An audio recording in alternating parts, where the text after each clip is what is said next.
Olá galera, tudo bem? Aqui quem fala é Rodrigo Lima, para o canal Na Trincheira das Ideias. Eu peço que você curta esse vídeo, compartilhe nas suas redes sociais e também que você se inscreva no canal. No vídeo de hoje a gente vai abordar sobre a questão conjuntural do Brasil, o momento político no qual nós nos encontramos. E no dia de ontem, dia 7 de março, ocorreu uma manifestação do presidente da República, Jair Bolsonaro, em sua escala na cidade de Boa Vista, rumo aos Estados Unidos, o encontro que ele está tendo com Trump, lá na região da Flórida, no estado da Flórida.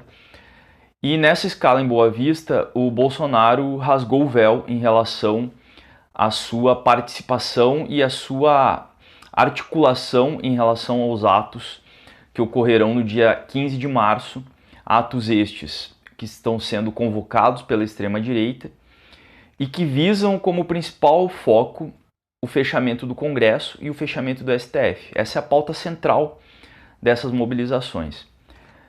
Pouco depois do Carnaval, Bolsonaro havia compartilhado nas suas redes sociais, via WhatsApp, um vídeo de uma convocação, não é, para que esses atos ganhassem corpo e ganhassem uma maior participação da sua base. Isso veio à tona devido a uma reportagem que a jornalista Vera Magalhães publicou, e Bolsonaro disse que não, que era uma mentira, que era um vídeo de 2015, enfim, desconversou, mentiu, e agora realmente fica claro que ele está articulando, está encabeçando, está liderando essas manifestações que estão aí para ocorrerem no próximo final de semana.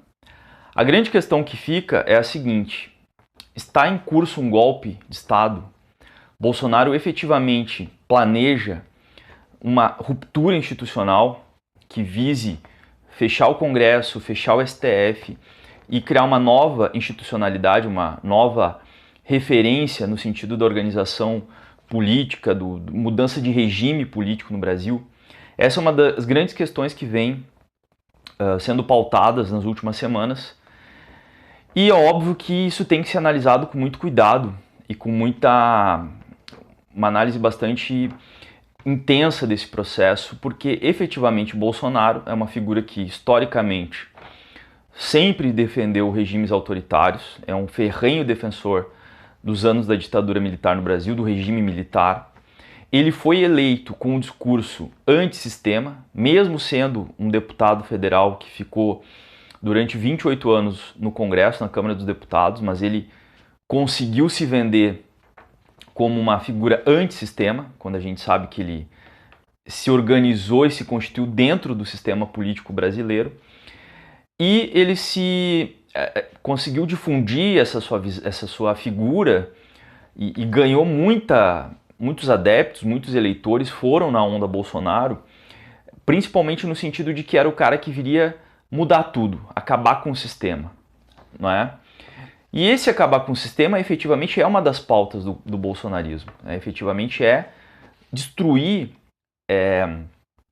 desmontar a estrutura que foi mal e porcamente aí sendo organizada após 1988, pós-Constituição de 88, essa Constituição que já vem sendo desbaratada, já vem sendo desmantelada com emendas constitucionais em cima de emendas constitucionais, já perdeu muito do seu sentido original, mas ainda regula, ainda organiza a vida política, a vida social no Brasil a partir do seu marco regulatório.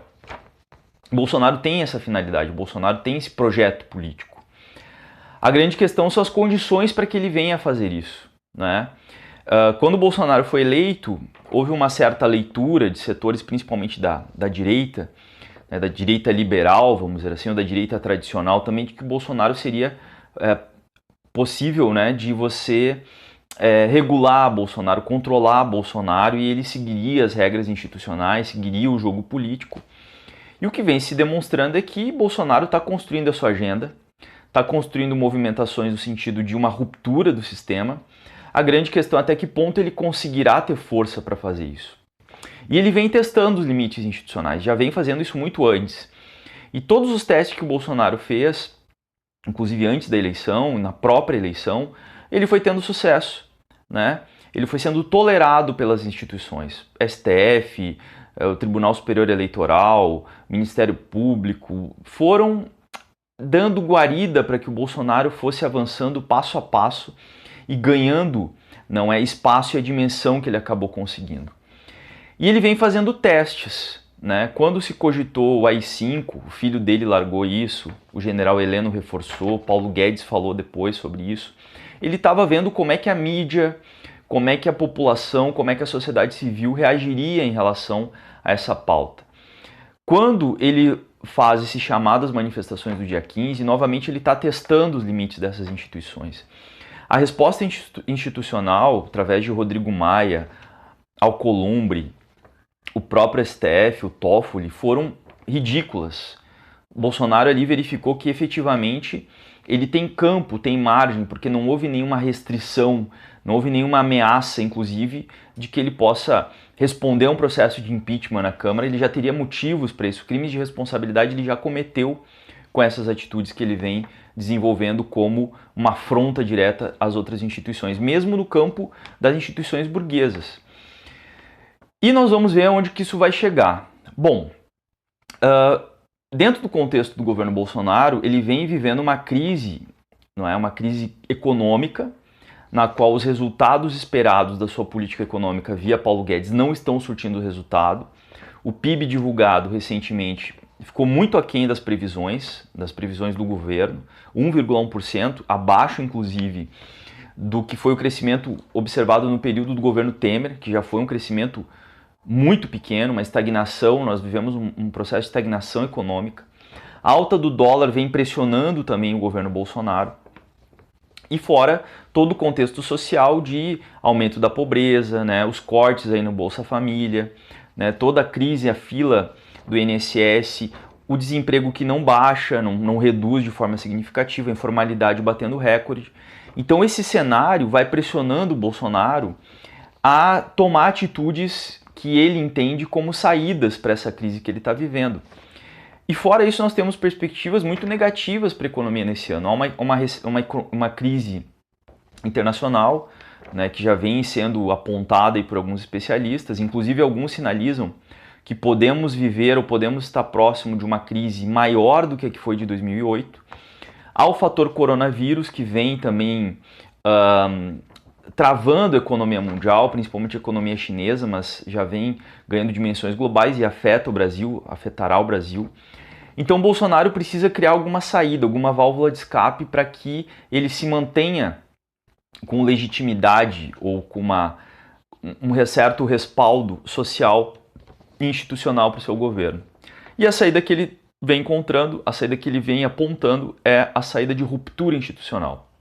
E ele vai testar esses limites. O dia 15 ele vai testar o apoio dessa sua base. As pesquisas de opinião têm mostrado que o governo segue com uma adesão em torno de 30% da população, 30% a 35% da população considera o governo Bolsonaro bom ou ótimo. Isso lhe dá uma sustentação para que ele tente, para que ele ouse caminhar para essa ruptura, caminhar para esse golpe.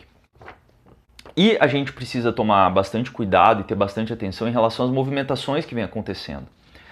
Quando o miliciano Adriano, ligado umbilicalmente com o gabinete de Flávio Bolsonaro, ligado umbilicalmente com a família Bolsonaro, relações estreitas com a família Bolsonaro, foi assassinado no dia 9 de fevereiro na Bahia, ali abriu uma crise também, uma crise no governo Bolsonaro pela sua relação.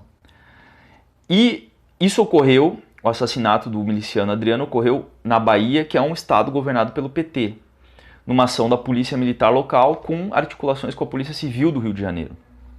Ou seja, revela uma articulação entre setores da polícia que vão ganhando vida própria, vão agindo de uma certa maneira autonomamente aos seus comandos, à sua cadeia de comandos estaduais, enfim, a cadeia de comando institucional. E nós tivemos na sequência, no dia 19 de fevereiro, o motim, o auge do motim dos policiais militares no Ceará, quando o senador Cid Gomes foi baleado, né, quase assassinado, sofreu um atentado. E ali mostrou também uma nova movimentação. Qual foi essa movimentação? Um motim da polícia num estado governado pelo PT, na cidade de Sobral, que é o principal reduto dos Gomes, né? Ciro Gomes tem ali um dos seus principais redutos.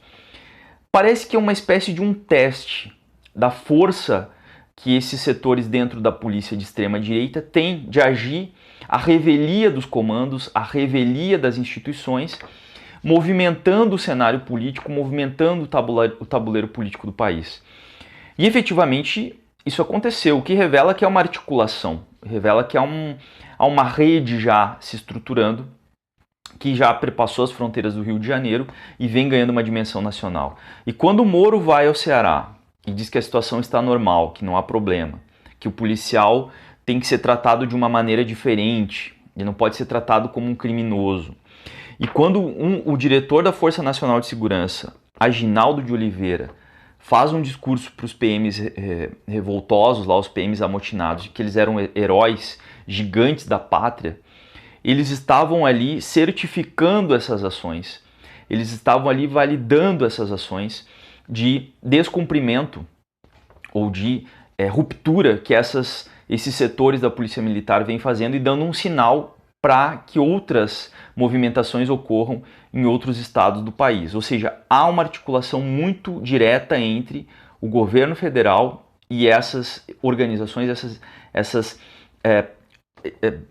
organizações, enfim, movimentações paramilitares que vem acontecendo no Brasil, cujas milícias são a principal expressão. Bolsonaro tem uma base também muito forte nas Forças Armadas. 1/3 dos seus ministros já é composto por militares. Isso também lhe dá uma base de sustentação que permite que ele ouse, que ele projete uma ruptura institucional, porque ele tem um braço armado que pode sustentar essa movimentação dele.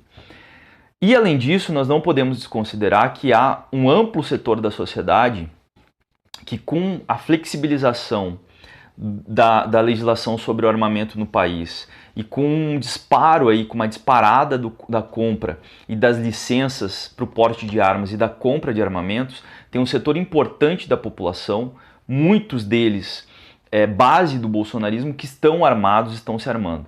O grau de articulação desses grupos é difícil de saber, o quanto eles estão organizados, mas as armas estão nas mãos desses setores, então tem pilares armados que podem sustentar essa movimentação bolsonarista.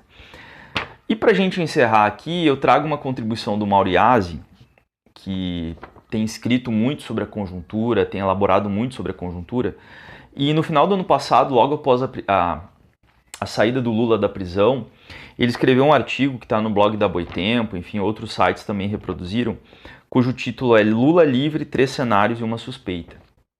Então ali o Mauro, ele traça possíveis caminhos da conjuntura, possíveis desdobramentos da conjuntura, e um desses caminhos era exatamente o que ele denomina de golpe fascista, né? Ou seja, uma tentativa exatamente desse grupo bolsonarista, desse núcleo bolsonarista em avançar as barreiras e tentar uma ruptura institucional, caminhar para uma ruptura institucional. Então a grande pergunta é essa, né? Estamos vivendo um golpe em curso? Está ocorrendo um golpe no Brasil? Já está em processo esse golpe? É uma pergunta que é importante a gente analisar, porque efetivamente o projeto de Bolsonaro de fundo é esse. As condições para que ele dê esse golpe parece que estão sendo criadas, estão sendo sedimentadas, estão sendo organizadas. E nesse sentido, o dia 15 será muito importante a gente analisar o dia 15, porque nós vamos testar a força que o bolsonarismo ainda tem. Ele vai impulsionar suas bases para as ruas, ele vai impulsionar essas bases para ações nas ruas. Também temos que ter muito cuidado com relação a o que pode acontecer no dia 15, né? Se pode acontecer algum fato, alguma situação que dê uma virada na conjuntura, alguma ação mais violenta, alguma ação intempestiva que vire a conjuntura novamente. E na sequência, dia 18, nós teremos mobilizações importantes do funcionalismo público, dos movimentos de massa, que ganham uma dimensão maior, que não só a luta pela defesa dos direitos e pela defesa dos serviços públicos, mas sim pela defesa do que tem ainda de democracia, das instituições da democracia que estão colocadas, né? Porque uma ruptura institucional levaria, obviamente, a um fechamento do Congresso, um fechamento do STF, uma reformulação desses espaços. Então, nas próximas semanas nós viveremos um cenário de bastante instabilidade, de bastante conflito político, conflito social, e com toda essa situação indo para as ruas do Brasil, né? As ruas do Brasil vão estar muito aquecidas e o desafio que fica para os setores de esquerda, os setores progressistas, é se organizarem, né? Fortalecerem a sua participação nos movimentos de massa para barrarem a ofensiva fascista, a ofensiva golpista que se desenha no horizonte político brasileiro. É isso aí, pessoal. Até uma próxima. Seguimos analisando e debatendo a conjuntura e as situações que vêm acontecendo no Brasil e no mundo. Até a próxima. Tchau, tchau.